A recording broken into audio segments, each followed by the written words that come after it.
Hi Cancer, kumusta po kayong lahat? Okay, so yan Cancer, maraming salamat po sa walang sawang pagsubaybay sa ating pong weekly reading. And kung ikaw ay bago pa lang sa ating channel, mag-subscribe na po kayo. Then i-click mo na rin yung ating notification bell para lagi kang updated sa ating mga bagong upload, okay? So Cancer, sa mga interested sa ating private reading, nasa description box below lang po yung link ng Facebook ko. Message nyo lang ako guys. And nandiyan din guys yung aking WhatsApp. Yung number ng WhatsApp ko, pwede nyo rin ako guys i-message, pati sa Viber. So yung guys, kung mapapansin nyo lang Cancer, no, nagpalit ako ng name kasi nawala po yung Facebook ko. And kailangan kong palitan yung name kasi kung sakaling gagawa ko ng Facebook, baka ma-report ulit eh. So, ayan, nagpalit na lang ako. Baka kasi may mga maguluhan, marami kasi nagtatanong. May nagme-message din sa akin yung mga old client ko. Hinahanap nila ako. Ayan. So, by the way, tignan natin Cancer, mga ganap sa inyo this week. Oh, housewarming. Yung iba sa inyo guys, pwedeng, ayan. Feeling ko may travel kayo. Baka kayo ay nag-abroad. Then, mapapalayo kayo sa pamilya nyo. Pero may mahanap ka naman na bagong family diyan sa lugar na pupuntahan mo, no? Kumbaga parang talagang i-welcome ka nila. Mararamdaman mo na parang magiging magaan yung buhay mo. Or ipaparamdam naman nila sa inyo guys na parang, oh, hindi mo kailangan mag-adjust. Cancer, ganun yung pinapakita sa akin dito. Or pwedeng may relocation pala kayo guys, no? Pwedeng lilipat na kayo sa bago nyong bahay, yung binili nyong bahay, or pwedeng nagpagawa kayo ng bahay. Yung iba dito guys, possible na nagpa-renovate. Ayan. So, by the way, additional message natin guys. Additional message.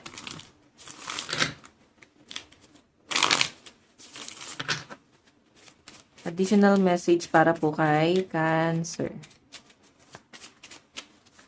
Meron tayong The Hierophant. Oh, yung iba sa inyo guys, parang nagkakaroon ng awakening, no? Kumbaga, alam mo yun, nakakapagbigay ka ng advice sa ibang tao, yung words of wisdom mo, yung mga karanasan mo, na i-share mo to sa ibang tao.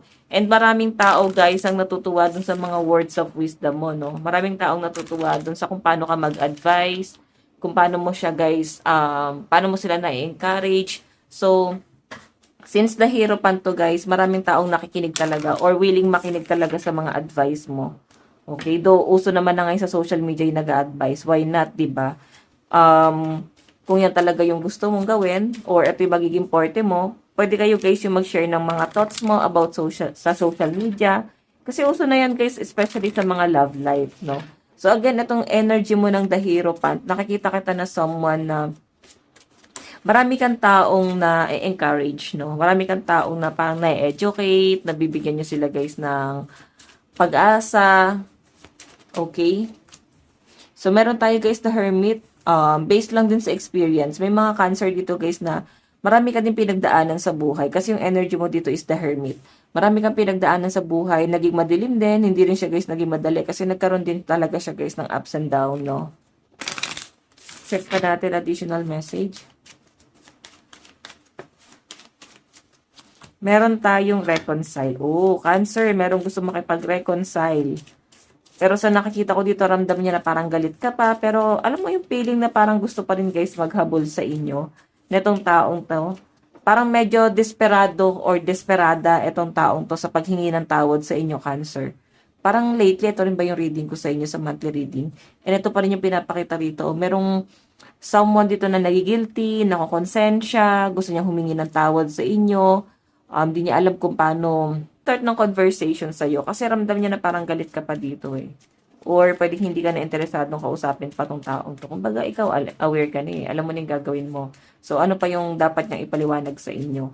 Okay? Ikaw kasi nasa the Hermit ka na eh. Kumbaga napag-isipan mo na nakapagnilay-nilay ka na sa mga bagay-bagay at hindi ka na ready na makinig pa sa mga arte nitong taong to. Kasi parang dadramahan ka niya eh.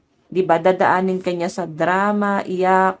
Then ikaw, dapat mas matigas na yung puso mo. Hindi ka dapat nagpapadala dyan, okay? So, meron tayong Temperance. Ayan. So, guys, ito namang Temperance. Yung pinapakita sa akin dito, nagkakaroon ng hot and cold sa buhay mo, no? Kumbaga, hindi rin siya, guys, nagiging madali. Kumbaga, si Temperance kasi, guys, madalas, may peace of mind ka naman. Pero madalas, nadadamay ka sa gulo ng ibang tao. Yung tipong umiiwas ka sa gulo, pero ikaw mismo yung dinadala doon sa gulo na yon. I think more on betrayal. Siguro kailangan limit ka na lang din sa circle of friends mo. Piliin mo na lang din yung mga kaibigan mo. 'Di ba? Kumbaga, hangga't maaari guys, piliin mong maging matatag yung circle of friends mo. Okay? So, by the way, additional message. Kasi temperance, nadadamay ito sa gulo ng ibang tao eh. O, pati ikaw, kahit wala kang ginagawa, masisisi ka dyan. So, again guys, meron tayong happiness. Wow. Mukhang enjoy ang mga Cancer dito kasama yung family niya. Kumbaga, mararamdaman mo na parang payapa ka, no? Kumbaga, mararamdaman mo na masaya ka sa pinili mong buhay ngayon. Yan yung nakikita ko sa mga Cancer dito. Nakikita kita na someone na masaya ka sa pamilya mo, masaya ka sa siguro pinili mo na makasama yung magulang mo at umalis ka dun sa toxic na relationship mo. Ito nga siguro yung gusto makipag-reconcile sa inyo, Cancer. Okay? So, I think yung ibang Cancer dito, kung single ka naman, I think may someone dito na parang, I think, before lang, no, hindi kayo guys masyado nagkasundo. Then, parang gusto ko niyang kausap, namimiss ka nitong taong to. Medyo nagigilty siya, no, sa mga kung ano man yung nagawa niya sa inyo before. Medyo nagigilty din siya dun sa bagay na yon.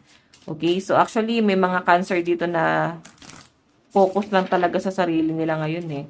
By the way, dun tayo sa love life mo ha. Cancer, meron tayong contrast. Okay, so self-love ata ngayon ng ibang Cancer, no? Yung iba naman dito guys na in relationship, ayan, mukhang binubusog ka talaga sa pagmamahal ng person mo. Wow, may nakikita ko guys. Pwedeng propose, may magpo-propose. Parang gusto magpakasal eh. Yan yung nasasagap ko dyan, guys. By the way, meron tayong energy ng after party.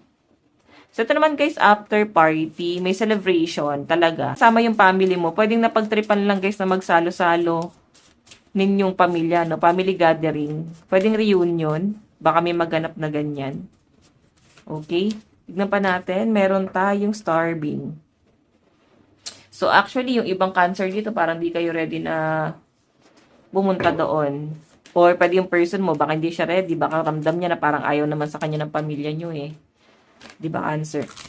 So, by the way, advice para sa love life mo. Meron tayong wedding. Ayan no, baka may kakasal na Cancer this week. Or, yung iba sa inyo guys, papunta na kayo sa higher commitment. Yung iba naman sa inyo, Cancer, pwedeng in love ka sa taong pwedeng committed na sa iba, may asawa, or kasal na sa iba. So, by the way, advice para sa inyo, meron tayong serves a purpose, give thanks to your body. Okay, so Cancer, ito lang po ang inyong reading. Maraming salamat. God bless and love you all. Bye-bye.